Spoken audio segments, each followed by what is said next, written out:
Ciao, sono Cinzia. Oggi vi presento una cucina da un elegante design con antilaminato PET cotto che conferiscono un aspetto caldo e accogliente. Il topping HPL, noto per la sua resistenza e durabilità, li abbiniamo perfettamente e elegante, creando un ambiente armonioso e moderno. L'isola centrale attrezzata offre un ampio spazio per la preparazione dei pasti e funge anche come punto di incontro. Accanto all'isola, la colonna attrezzata include una cantinetta ideale per conservare vini e bevande, rendendo questo spazio funzionale e pratico. Il soggiorno ampio e luminoso, integrato con un camino bioetanolo, aggiunge un tocco di eleganza e colore all'ambiente.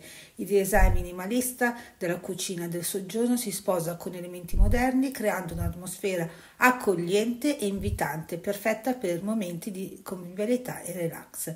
Se vi è piaciuto il video, lasciate un like e iscrivetevi al canale.